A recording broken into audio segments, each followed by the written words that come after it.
It was a horrific sight at her residence on George Shine Drive in Vieux Fort in the early hours of Wednesday. The now blood-soiled mattress was where homicide victim Wilson Joseph, alias Fat Boy, was fast asleep with his family when he was shot multiple times by intruders. Distraught loved ones say the killers forcibly entered the domicile and barged into the room. Girlfriend of the deceased, Wendy Ann Blaze, told News Force of the horrifying moment when the peace and tranquility of the darkness of the pre-dawn hours were violently shattered by the cracking sound of gunshots. I just heard banging, like the gate break down or something. So like we woke up from the sleep and then incoming, like the person break down the door. As the door got broken down, they start firing towards him.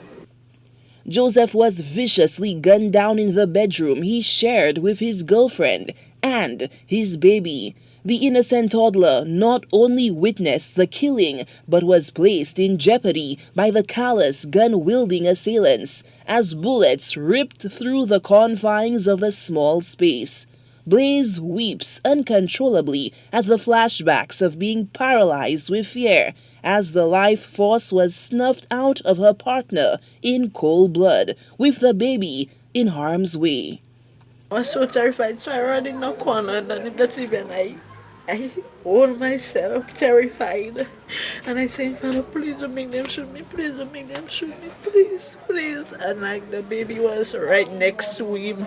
And I'm praying to God, like the child didn't get shot. I didn't want to go and take him and I get shot. So I just keep praying and thanks God, like the child didn't get hurt.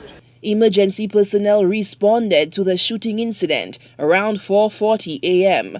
Spokesperson for the St. Lucia Fire Service, Stacey Joseph, says law enforcement authorities had already secured the location when ambulance crews arrived at the house. The responding officers found on the scene, in the presence of police officers, a young man appearing to be in his mid-20s. A rapid assessment of the victim revealed that he sustained penetrating wounds to his body and he was void of all vital signs. Due to the obvious signs of death, the scene was left in the care of members of the police force.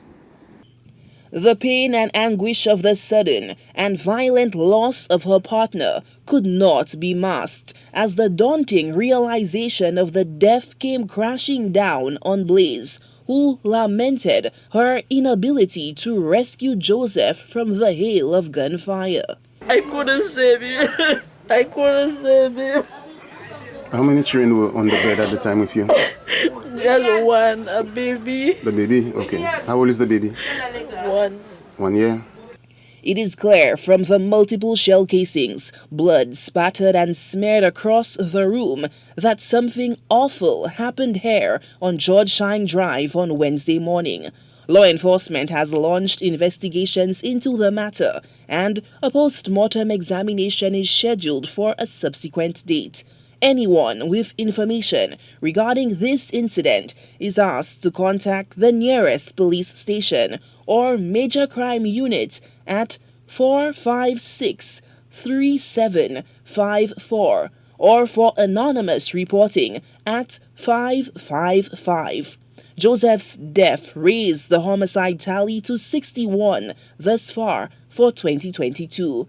This is the third time in 5 years that the homicide toll has surpassed 60. Solange Alfred, HTS News Force.